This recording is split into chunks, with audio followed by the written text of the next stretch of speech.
Video I common of house की England की parliament की, मैनू गल तां नहीं समझ आई, अंग्रेजी सी, पर उन्होंने लिखा सी भी उन्होंने कहता पैंडेमिक कुछ नहीं, कोई मास्क नहीं, कुछ नहीं। अच्छा, फिर एक तो होर वायरल हो जाती है न्यूज़ की कनेडा के किसी शहर च किसी बंदे नूं करता, उन्होंने $1200 जुर्माना, उन्हें केस करता, वो कहते जी कोई कोरोना नहीं।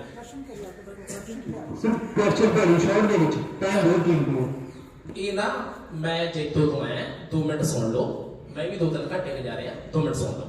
मेरा कहना भाव यह आ भी आप मीटिंगां करी जाने नेट ते बहुत वायरल हो रही वीडियो, जिवें किसान अंदोलन दे विच उन्होंने लोगों को दस्सिया, लोगों को नाल लिया ते उन्होंने कैंसल करवाता। कोई इहो जिहा हल है? ये तो बहुत टाइम तो चली जाती है, सारे जानते हैं कोरोना का टीका माड़ा है, लोग जाली भी लवाई जाते हैं टीके, पर किन्ने तुसीं गल्लां दस्सियां चित्त लगू, ये भी सब नूं पता है क्योंकि मैं आम बंदा समाज च रहिंदा, मैं उन्हां दी सुणदा है। पर मैं ये पुछदा भी हल की आ? तुसीं इत्थों दसता, तुहाडे कोले अप्रोच आ, तुसीं तां पुलिस नूं भी घेर लोगे, तुसीं जज नूं घेर लोगे, साडे आम लोकां ने असीं की करगे? कोई केस नहीं कर सकते आप सुप्रीम कोर्ट च इतने तथ्य पेश करके? आपका सवाल पहुंच गया है, सभी समझ गए हैं।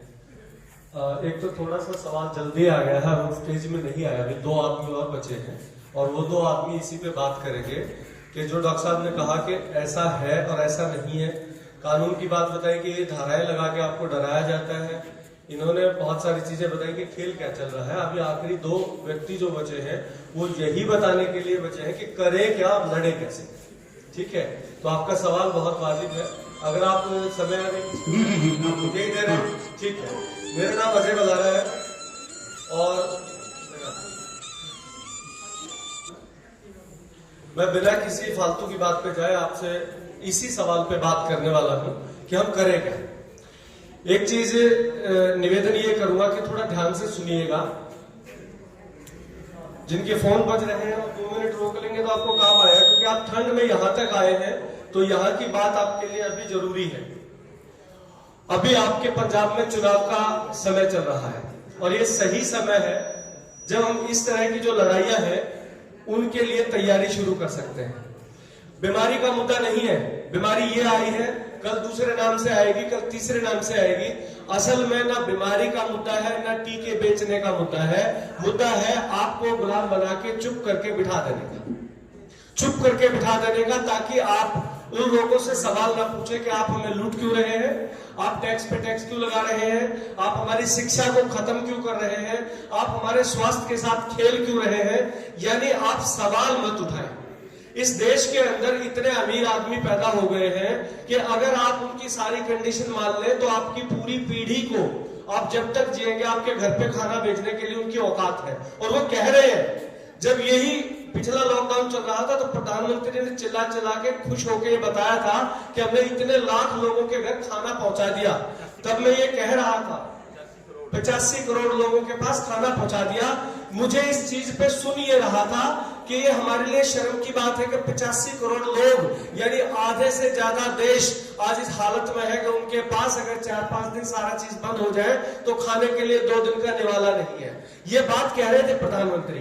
तो अब मुद्दा ये है कि इसके साथ क्या करें। ये बीमारी आएंगी तो लाएंगे। आपने जो सवाल किया था कि अगर ट्रांसपेरेंट टेस्टिंग हो जाए तो बड़ा अच्छा हो जाए, हाँ जी हो जाए, अच्छा प्रधानमंत्री हो जाए तो भी बहुत अच्छा हो जाए, लेकिन वो अच्छे क्यों होंगे? मेरे आपके चाहने से अच्छे क्यों होंगे? पूंजीपति अपना लोभ क्यों छोड़ेगा? यहां हम ये कह रहे हैं कि वो लोग अपना अपना कर्तव्य निभाएं और हम ठीक रहे। ऐसा कभी नहीं होता है इस कायनात में, ऐसा कभी नहीं हुआ, किसी प्राणी किसी प्रजाति में ऐसा नहीं हुआ। आपको अपना अच्छा खुद लड़के अपनी समझ से और अपने विवेक से करना होता है, जिसको हमारे हरियाणा में कहते हैं आपा मरेगा तो स्वर्ग दिखेगा। यानी खुद मरोगे तो स्वर्ग दिखेगा, कोई और आपके लिए मरे और आपको ये आके बताए कि स्वर्ग इतना अच्छा, ये संभव नहीं है। तो इसका जवाब ये है कि करना आपको पड़ेगा। अब करना क्या पड़ेगा? इनकी भाई जी की बात में 2-3 चीजें थी जो अभी सवाल पूछा इन्होंने और वो अब बिजी हो गए। हमारे यहाँ समस्या ये है, सवाल को फेंक दो फिर अपने मोबाइल में घुस जाओ, जवाब मत सुनो। उनको बोल दीजिए हाथ लगा के,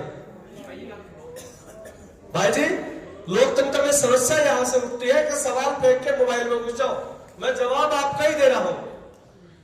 तो ये समस्या कैसे मिटेगी? इन्होंने 2-3 चीजों की तरफ इशारा किया। भाई जी आप कैमरा नहीं चला रहे तो साइड में आ जाओ, जनता को दिखने दो। लोगों 2-3 चीजें इन्होंने कही कि ना तो मैं डॉक्टर हूं, बात कौन मानेगा? न मैं वकील हूं तो मुझे धारा कैसे पता लगेगी, न मैं क्रांतिकारी हूं कि मैं पुलिस का गला पकड़ लूं। तो मैं यानी आम आदमी करे तो क्या करे? जो यहां हो रहा है इस फॉर्मेशन को समझिए। एक डॉक्टर बैठा हुआ है, एक धर्मगुरु या जगाने वाला व्यक्ति बैठा हुआ है, एक एजुकेशनिस्ट और ट्रेनर बैठा हुआ है, एक क्रांतिकारी बैठा हुआ है, एक वकील बैठे हुए थे। इस तरह से ये लोग एक पैनल बना के बैठे हुए हैं।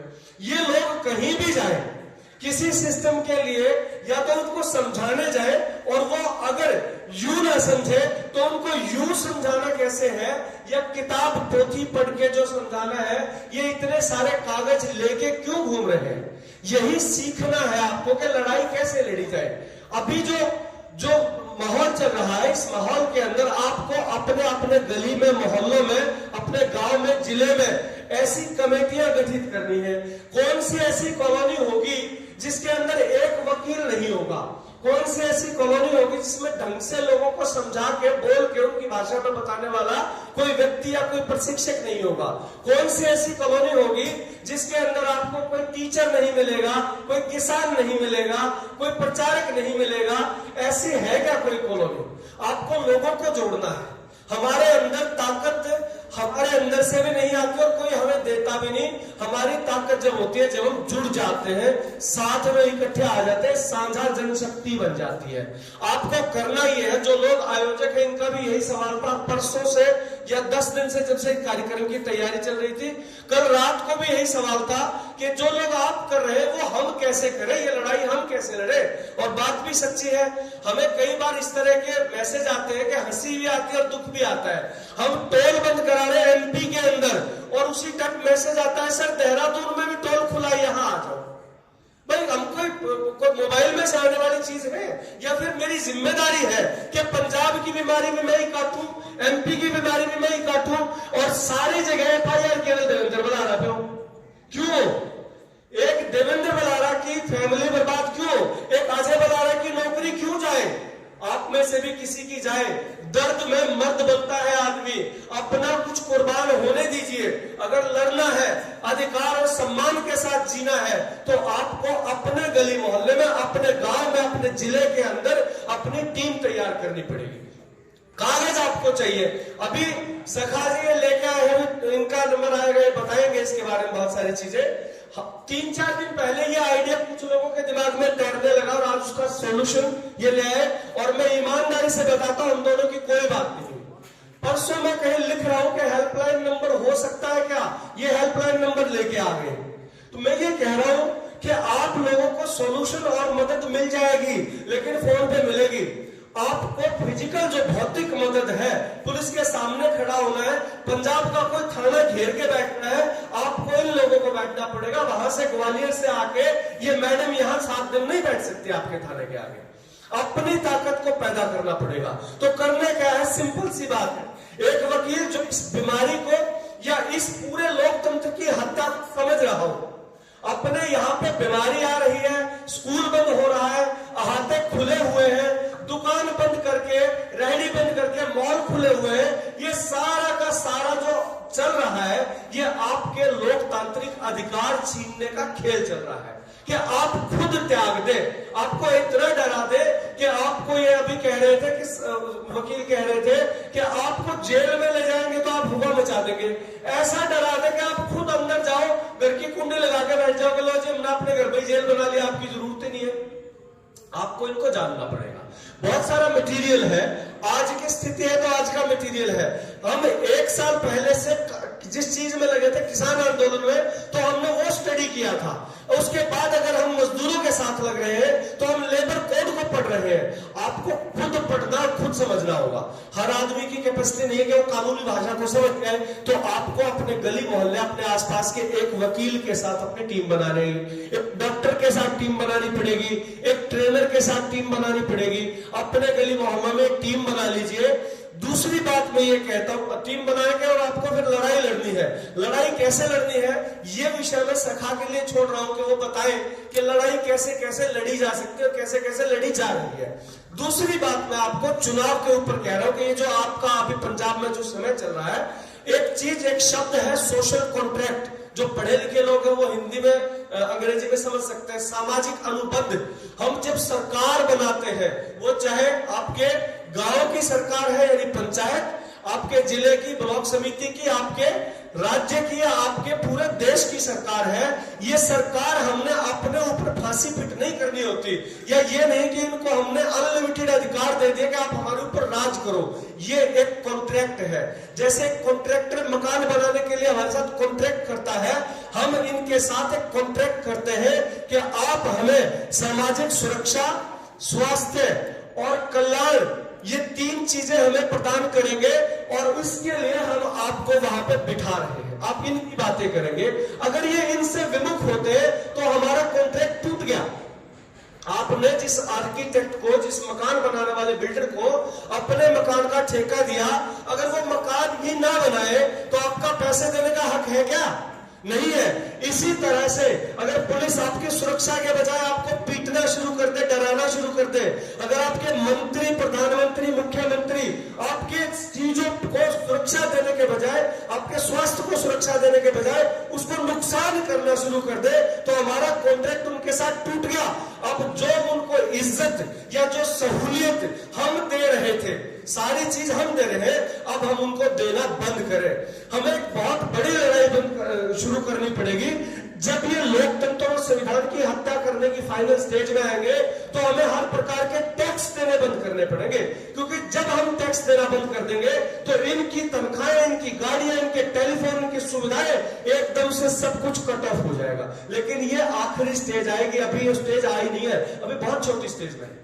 अभी शुरुआत ये खेल के देख रहे हैं हमारे साथ। बिल्ली चूहे को पकड़ती है तो पकड़ के सीधा नहीं खाती, वो पंजे मार के देखती है, पहले उसको ऐसे ऐसे चलने देती है। ये खेल रहे हैं हमारे साथ और इस खेल को कुछ लोग आपसे पहले समझ गए, अब वो लोग आपको समझा रहे हैं। हमें चुनाव से कोई लेना देना नहीं है, लेकिन और पार्टी से भी नहीं। बहुत सारे लोगों को ये मुगालता होता है, ये बीजेपी के खिलाफ वाले लोग हैं और कांग्रेस के समर्थन में यहाँ पे आ गए हैं। मैं कहता हूं कांग्रेस उससे भी भ्रष्ट है, खुला कह रहा हूं पूरे मीडिया के सामने। यहाँ कांग्रेस का रखते, यहाँ कह रहा हूं कांग्रेस भी भ्रष्ट है, तृणमूल कांग्रेस भी भ्रष्ट है, वामपंथ भी भ्रष्ट है। क्योंकि ये जो खेल जिससे आप त्रस्त हैं, जो आपको सुई का और ये चल रहा है, आप ममता बनर्जी के पास जाके देख लीजिए, आप दिल्ली के अंदर जाके देख लीजिए, आप यहाँ देख लीजिए, आप वहां देख लीजिए, जहां किसी भी पार्टी की सरकार है वहीं पे ये खेल चल रहा है। और ये सारा खेल, अपने देवेंद्र भाई को थोड़ा कम टाइम मिला था, ये सारा खेल कांग्रेस के राज में शुरू हुआ था। ये जो बिल जिनके खिलाफ लड़े हैं, ये उस टाइम जब कांग्रेस का राज हुआ करता था, उस टाइम से इनकी नींद पड़ गई थी। ये जो दवा का खेल चल रहा है, कांग्रेस के राज में शुरू हुआ है। इसलिए कोई पार्टी दूध की दुल्हनी है, किसी का झंडा उठाने से बचिए।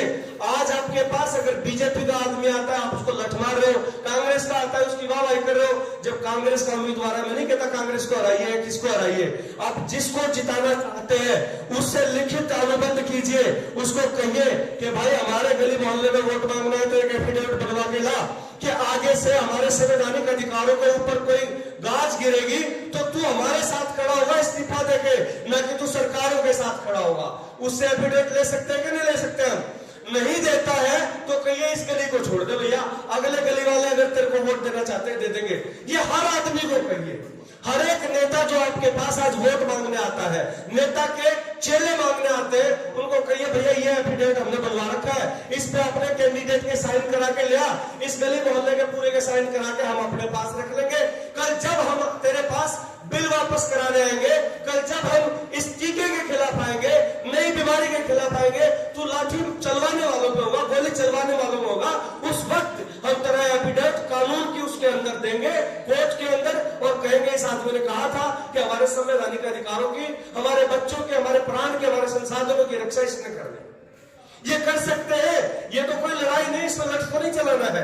आप लोग जो संगठन यहाँ पे बनाना चाहते हैं, आप कहेंगे आपको एफिडेविट भी बना के भेज देंगे, उसमें कैंडिडेट अपना नाम, कॉन्स्टिट्यूएंसी और अपने साइन करके बाकायदा नोटरी से करा के और आपको देके जाए, स्टैंप लगे हुए उसके ऊपर। 11 रुपए का एफिडेविट ले सकते हैं।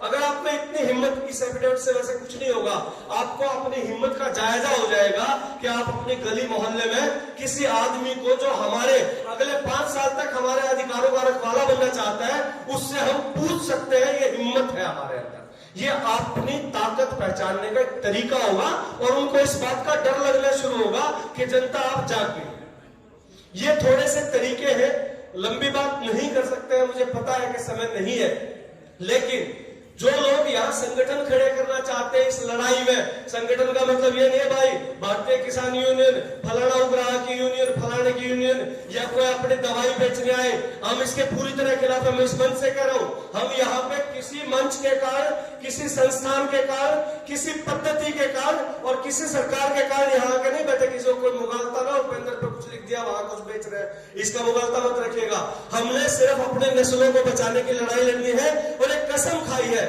हमारे जो माता पिता है पैदा करने वाले, मेरे पिता अभी 1 महीना पहले गुजर गए हैं, उन्होंने एक सीख दी थी कि बेटा अगर क्रांति के मन में आए तो भगत सिंह खुद बनना, किसी दूसरे के बच्चे को मत मरवाना।